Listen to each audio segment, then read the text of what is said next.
आप भी जरा फ्रेम मारे, मेरा अपना फ्रेम रेडी करने दो। अच्छा अच्छा, मैं ये इसके बाद आपको ये सब इन्फॉर्मेशन भी दूंगा, क्योंकि आरोप ऐसे लगाए जाते हैं बिना किसी। जी साहब, बिल्कुल।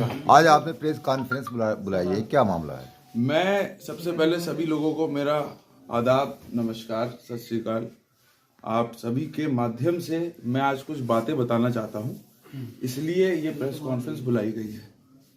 मैंने देखा है कि करीबन 40 साल से, जितने टाइम से समाजवादी यहाँ पर उभरी है, उन्होंने जो जो बातें हम पे उछाली, हम पे आरोप लगाए हैं, रामपुर के नवाबों पे आरोप लगाए हैं, मैं उसका एक पूरा चिट्ठा आज आपके सामने लाया हूं। आप लोग जानते होंगे कि रामपुर पहला प्रिंसली स्टेट था जो हिंदुस्तान में शामिल हुआ, और आज़ादी की लड़ाई के लिए भी नवाब रामपुर ने उस टाइम फंडिंग भी दी थी, पैसा भी दिया था।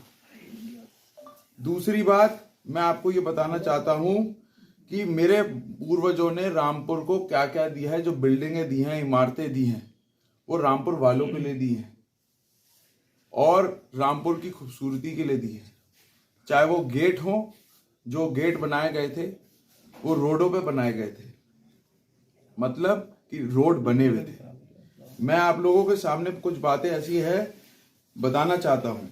अब मदरसा आलिया जो था, जो 1700 में नवाब फैजुल्लाह खान साहब ने बनवाया था, मेरे पूर्वज थे।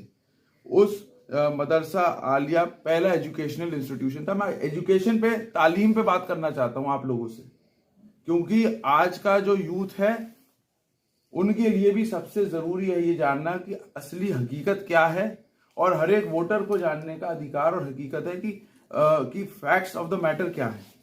जो मदरसा आलिया था 1700 में, नवाब कलबेली खान साहब ने एजुकेशन को बहुत इंपॉर्टेंस दी है, इसलिए लड़कियों के लिए एक एजुकेशनल इंस्टीट्यूशन बना था 1872 में, 1872 में, जिसमें फ्री स्कूलिंग लड़कियों के लिए थी, और लड़कियों को 2 रुपए उस टाइम में दिया जाता था जो पढ़ने आती थी। जो हमारी महिलाएं थी उस टाइम की, उन्हें 2 रुपए दिया जाता था, और उनसे 1 रुपए की भी फीस नहीं ली जाती थी। और उनके लिए, जब क्योंकि उस जमाने में आप लोग जानते थे पर्दा था, तो उनके लिए बिल्डिंग्स भी अलग बनाई गई थी, और महिलाएं टीचर अलग उपलब्ध कराई गई थी उस जमाने में। तो रामपुर में जब नवाब मुश्ताक अली खान साहब थे तो 93 स्कूल थे, और 1881 तक 103 स्कूल इस नवाब रियासत में थे। हमने हर तरीके से, नवाब कल्बे अली खान साहब ने उस डोनेशंस भी दिए हैं। एक अलीगढ़ मुस्लिम यूनिवर्सिटी को और लखनऊ मेडिकल कॉलेज को मेरे पूर्वजों ने डोनेशन दी है। अब मैं आपसे बात करना चाहता हूं स्कूलों की। नवाब हामिद अली खान ने 1900 में, एज अर्ली एज 1900s में, जो स्कूल और इंस्टीट्यूशन हाई स्कूल्स बनाए थे, उनमें एक हामिदिया हाई स्कूल था, एडवांस स्कूल्स थे, डिस्ट्रिक्ट स्कूल्स थे, जिसमें grammar, literature, logic, Mohammedan law, translation, philosophy तक की पढ़ाई करी जाती थी। अब आइए साहब रजा अली खान साहब पे। 1930 में 10 साल के अंदर कैनाल सिस्टम एक्सपैंड किया गया था, स्कूल बनाए गए थे, और सैनिटेशन सिस्टम थे, और सड़कें बनाई गई थी इलेक्ट्रिफाइड प्रोजेक्ट्स के साथ, मतलब बिजली की व्यवस्था कराई गई थी उस जमाने में। कितने में? 1930 में। फैक्ट्रीज लगाई गई थी, हर जगह फैक्ट्रीज लगाई गई थी। मर्जर से पहले भी रजा इंटर कॉलेज और रजा डिग्री कॉलेज बन चुका था हिंदुस्तान ने, मर्जर से पहले, 1949 से पहले। अब मैं आपको बताना चाहता हूं जो हमारा पीरियड रहा, जो लोग बात कहते हैं कि नवाबों ने 8वीं ग्रेड से, मतलब 8वीं कक्षा से ऊपर बच्चों को पढ़ने नहीं दिया। अब मैं आपको उनकी मुझे ऐसा लगता है उनको नॉलेज कम है। एक तो है आपका government Raza college, degree college लड़कों और लड़कियों के लिए, Murtaza intermediate college, Raza intermediate college, Zulfikar inter college, Hamid inter college, Raza post graduate college, और गवर्नमेंट गर्ल्स पीजी कॉलेज। ये उस जमाने में बनाई गई थी जब हम खुद चाहते थे, नवाबीन चाहते थे कि महिलाओं को, जो हमारी उस टाइम की माँ थी, बहनें थी, उन्हें बराबर का मौका दिया जाए तालीम हासिल करने का, पढ़ाई हासिल करने का, शिक्षा हासिल करने का, क्योंकि वो उनका अधिकार था। अब आपसे मैं बात करना चाहता हूं नवाब रजा अली खान साहब ने, जिन्होंने पूरी खुसरो बाग पैलेस की बिल्डिंग डोनेट कर दी थी, सारा फर्नीचर डोनेट कर दिया था। नवाबी ने सिर्फ 5 प्रॉपर्टियां अपनी रखी थी, बाकी किला समेत पूरा पब्लिक को दिया था। आज भी बहुत सी ऐसी जगह हैं जहां पर खतौनियों पे नाम हमारे हैं, लेकिन रह और लोग रहे। हमने कभी किसी से ना उनकी छत, ना उनके घर छीना, ना हमारी इसमें की कोई नीयत कभी रही है और ना आगे रहेगी। आप अगर बात किया जाए, चिट्ठा आपके सामने लाया हूं ये बताने के लिए कि हमारे परिवार ने उससे, जब से नवाबियत शुरू हुई है नवाब फैजुल्लाह खान साहब से अभी तक, मतलब आप मान के चलिए नवाब कल्बे अली खान साहब ने उस जमाने में कितना तवज्जो दिया तालीम को, शिक्षा को, कि जो महिलाएं पढ़ने जाती थी उन्हें 2 रुपए उस जमाने में दिए जाते थे रोज के, जो पढ़ने आती थी। और फ्रीडम की वो बातें करते हैं कि नवाब अगर चाहते तो इतने साल पहले आजादी मिलती, तो नवाबों ने फ्रीडम मूवमेंट में पैसा भी डोनेशन दिया आजादी की लड़ाई में। और रामपुर की रियासत एक ऐसी रियासत रही है जहां पर कभी अंग्रेजों ने हुकूमत नहीं करी है, ना अंग्रेज कभी घुस पाए हैं। ये है रामपुर की खासियत। और रोड्स हो या किला हो या गेट्स हो, सब हमने दिए थे और सब पब्लिक को दे दिए। कोई सवाल किसी को? कुछ चुनाव में आपने ये मुद्दा क्यों उठाया, इसी चुनाव में क्यों उठाया जा रहा है? वो तो कई अपने चुनाव में इस बात को कहते रहे। नहीं, असल में मैंने मुद्दा जब ये चुनाव में मुद्दा उठाया, मैंने इसका जवाब दिया है। लेकिन आज मैं आपको बताऊं, आज मैंने ये पूरा चिट्ठा लेके आया हूं। और मदरसा आलिया की किताबें कहाँ हैं पूछी जाए, मदरसा आलिया क्यों तोड़ा ये पूछी जाए। ये चिट्ठा मैं लेके आया हूं विद फैक्ट्स। मैं चबड़ करके बकवास बातें नहीं करता हूं। मुझे जो फैक्ट्स हैं, जो सच्चाई है, वो आपके सामने लेके आऊं और एक चीज रिसर्च करवा के कि भाई असल में नवाबों ने क्या कह दिया, रामपुर की पब्लिक भी उस चीज को जाने। आपके ऊपर जो आरोप लगाए जा रहे हैं जी, समाजवादी पार्टी के प्रत्याशी आपके ऊपर आरोप लगा रहे हैं जी, आप सिरे से लगाते हैं और क्या ये देखिए इतिहास एक, मैं आपको बताऊं, इतिहास एक ऐसी चीज है जो ना कोई मिटा सकता है ना कोई बदल सकता है। ये इतिहास है। आज अगर रजा डिग्री कॉलेज है तो क्या उसमें आप लोग मुझे बताइए कि 8वीं से ऊपर की पढ़ाई नहीं होती क्या उसमें? मैंने आपको इंस्टीट्यूशंस के नाम बताए, मैंने आपको फीसेस बताई हैं कि हमारे परिवार ने जो 35 स्कूल और कॉलेज बनाए हैं, जिले को दिए हैं, जो आज भी चल रहे हैं। ना तो हम उसमें वाइस चांसलर है, ना हम उसके ट्रस्ट बोर्ड और ट्रस्टीज में हैं। सरकार उन्हें चलाती है और सरकारी फीस से चलाती है। अगर ये इतने बड़े रहनुमाए पब्लिक के, तो इनकी फीस और हमारी फीस में अंतर क्यों है? आपके अच्छा, बात करें जिस तरीके से स्कूल कॉलेज बनाए गए थे, जी, उनको मेंटेन रखने के लिए, उनको बढ़ाने के लिए आगे आपकी तरफ से कोई कार्य क्यों नहीं किया गया? आपने 35 स्कूल और कॉलेज दिए हैं, यहाँ से लेके मतलब पोस्ट ग्रेजुएशन तक कोर्सेज में आपको बताता रहा हूँ। BA है, MA है, BSc है। अभी उसको आगे और अब बढ़ाने मैं बताऊं आगे हम क्या करने वाले हैं, मैं आपको बताऊं। जो ये यूनिवर्सिटी बनी है, ये सरकारी संपत्ति पे बनी है और सरकारी जगह पे बनी है। सरकार बनते ही हमारा सबसे पहला काम जो होगा, हम उस चीज की प्रपोजल रखेंगे कि ये इस यूनिवर्सिटी को, जैसे हमारी बाकी इंस्टीट्यूशन, सरकारी कराई जाए, उसमें एक प्रशासक बिठाया जाए और सरकारी फीस ना कि 85,700 की और 79,700 की फीस हो।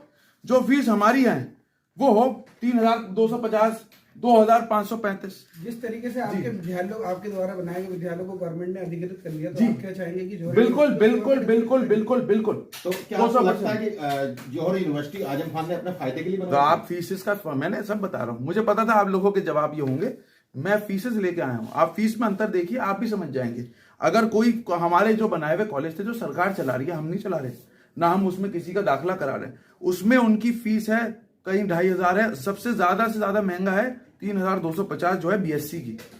इनके अगर आप BA की देखें तो 85,700 रुपए। तो ये क्या है? जैसे कि रामपुर क्लब टूटा तो रामपुर क्लब में जो शेयर रखे हुए जी, वो ये यूनिवर्सिटी में मिले जी, तो वो अब यूनिवर्सिटी चले गए। सरकार उसको जब उसमें प्रशासक बैठ जाएगा, हमें कोई दिक्कत नहीं है, वो वहां रहे, हमारे थे, वो वहीं रहे, वो पब्लिक के लिए इस्तेमाल हो।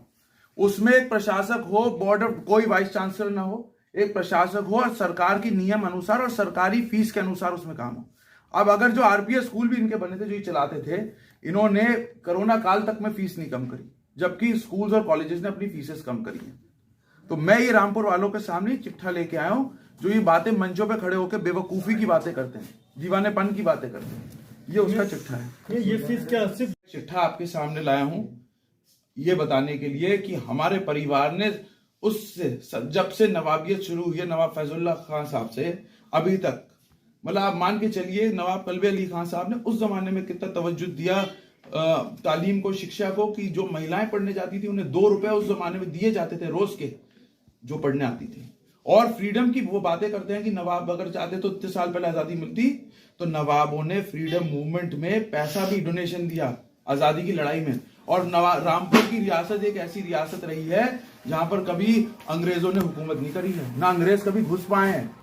ये है रामपुर की खासियत। और रोड्स हो या किला हो या गेट्स हो, सब हमने दिए थे और सब पब्लिक को दे दिए। कोई सवाल किसी को? कुछ चुनाव में आपने ये मुद्दा क्यों उठाया, इसी चुनाव में क्यों उठाया जा रहा है? वो तो कई अपने चुनाव में इस बात को कहते रहे। नहीं, असल में मैंने मुद्दा जब ये चुनाव में मुद्दा उठाया मैंने इसका जवाब दिया है। लेकिन आज मैं आपको बताऊं, आज मैंने ये पूरा चिट्ठा लेके आया हूं और मदरसा आलिया की किताबें कहाँ हैं पूछी जाए, मदरसा आलिया क्यों तोड़ा ये पूछी जाए। ये चिट्ठा मैं लेके आया हूं विद फैक्ट्स। मैं चबड़ करके बकवास बातें नहीं करता हूं। मुझे जो फैक्ट्स हैं, जो सच्चाई है, वो आपके सामने लेके आऊं और एक चीज रिसर्च करवा के कि भाई असल में नवाबों ने क्या कह दिया, रामपुर की पब्लिक भी उस चीज को जाने।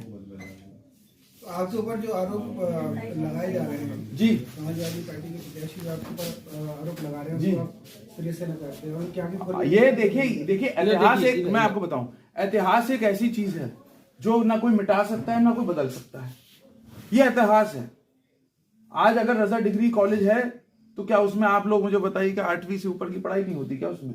मैंने आपको इंस्टीट्यूशंस के नाम बताए, मैंने आपको फीसेस बताई हैं कि हमारे परिवार ने जो 35 स्कूल और कॉलेज बनाए हैं, जिले को दिए हैं, जो आज भी चल रहे हैं। ना तो हम उसमें वाइस चांसलर है, ना हम उसके ट्रस्ट बोर्ड और ट्रस्टीज में। सरकार उन्हें चलाती है और सरकारी फीस से चलाती है। अगर ये इतने बड़े रहनुमा है पब्लिक के, तो इनकी फीस और हमारी फीस में अंतर क्यों है? आपके अच्छा, बात करें जिस तरीके से स्कूल कॉलेज बनाए गए थे, जी, उनको मेंटेन रखने के लिए, उनको बढ़ाने के लिए आगे आपकी तरफ से कोई कार्य क्यों नहीं किया गया? नवाब आपने 35 स्कूल और कॉलेज दिए हैं, यहाँ से लेके मतलब पोस्ट ग्रेजुएशन तक कोर्सेज में आपको बताता रहा हूँ। BA है, MA है, BSc है। अभी उसको आगे और अब बढ़ाने मैं के लिए बताऊं आगे हम क्या करने वाले हैं, मैं आपको बताऊं। जो ये यूनिवर्सिटी बनी है, ये सरकारी संपत्ति पे बनी है और सरकारी जगह पे बनी है। सरकार बनते ही हमारा सबसे पहला काम जो होगा, हम उस चीज की प्रपोजल रखेंगे कि ये इस यूनिवर्सिटी को, जैसे हमारी बाकी इंस्टीट्यूशन, सरकारी कराई जाए, उसमें एक प्रशासक बिठाया जाए और सरकारी फीस, ना कि 85,700 की और 79,700 की फीस हो। जो फीस हमारी है वो हो 3,250, 2,535। जिस तरीके से आपके विद्यालयों, आपके द्वारा बनाए गए विद्यालयों को गवर्नमेंट ने अधिकृत कर लिया, तो जी, आप क्या चाहेंगे कि बिल्कुल। तो क्या आपको लगता है कि जौहर यूनिवर्सिटी आजम खान ने अपने फायदे के लिए तो बनाया? आप फीसेस का, मैंने सब बता रहा हूं, मुझे पता था आप लोगों के जवाब ये होंगे। मैं फीसेस लेके आया हूं, आप फीस में अंतर देखिए, आप भी समझ जाएंगे। अगर कोई, हमारे जो बनाए हुए कॉलेज थे जो सरकार चला रही है, हम नहीं चला रहे, ना हम उसमें किसी का दाखिला करा रहे, उसमें उनकी फीस है कहीं 2,500 है, सबसे ज्यादा से ज्यादा महंगा है 3,250 जो है BSc की। इनके अगर आप BA की देखें तो 85,700 रुपए। तो ये क्या है? जैसे कि रामपुर क्लब टूटा, तो रामपुर क्लब में तो जो शेयर रखे हुए जी, वो ये यूनिवर्सिटी में मिले जी, तो वो अब यूनिवर्सिटी चले गए। सरकार उसको जब उसमें प्रशासक बैठ जाएगा, हमें कोई दिक्कत नहीं है, वो वहां रहे, हमारे थे, वो वहीं रहे, वो पब्लिक के लिए इस्तेमाल हो। उसमें एक प्रशासक हो, बोर्ड ऑफ, कोई वाइस चांसलर ना हो, एक प्रशासक हो और सरकार की नियम अनुसार और सरकारी फीस के अनुसार उसमें काम हो। अब अगर जो RPS स्कूल भी इनके बने थे, जो ये चलाते थे, इन्होंने कोरोना काल तक में फीस नहीं कम करी, जबकि स्कूल्स और कॉलेजेस ने अपनी फीसेस कम करी हैं। तो मैं ये रामपुर वालों के सामने चिट्ठा लेके आया हूं, जो ये बातें मंचों पे खड़े होकर बेवकूफी की बातें करते हैं, दीवानेपन की बातें करते हैं, ये उसका चिट्ठा है। ये फीस क्या सिर्फ? को मैं एक बात बताऊं, जो सरकारी संपत्ति पे और सरकारी जगह पे बनी है, जिसमें सरकारी प्रशासक बिठाया जाएगा, सिर्फ उसकी कम हो सकती है। अब जैसे एमिटी है नोएडा में, वो प्राइवेट है, उनकी फीस वो अपने हिसाब से तय करेंगे। लेकिन जहां सरकार का पैसा लगा है, सरकार की जगह पे बना है और एक प्राइवेट आदमी उसे चला रहा है, वो गलत है। मैं ये कह रहा हूँ। आपने कहा कि दीवानेपन की बातें करते हैं, तो क्या आपके दादा ने भी कहा था कि छोटा वोट दीवाने को दे दो, तो इसी नहीं, अब वो गलती मैं नहीं करूंगा। दादा ने दीवाने को आगे बढ़ाया और उस दादा ने तो अच्छेपन में बढ़ाया कि भाई बड़ा वोट मुझे, छोटा दीवाने को। लेकिन अब मुझे लग रहा है दीवानगी की सारी हदें चरण सीमा पार कर चुकी हैं, तो इसमें की कोई बात नहीं होगी। अब होगी बात सिर्फ विकास की, शिक्षा की, और रामपुर को जिस उस जमाने में रामपुर में, कानपुर के बाद रामपुर का नाम था इंडस्ट्रीज और फैक्ट्रीज में, हम चाहते हैं कि रामपुर अब कानपुर से आगे जाए। उत्तर प्रदेश में सबसे ज्यादा फैक्ट्रियां रामपुर में होनी चाहिए, ये हमारा सपना है। ठीक है।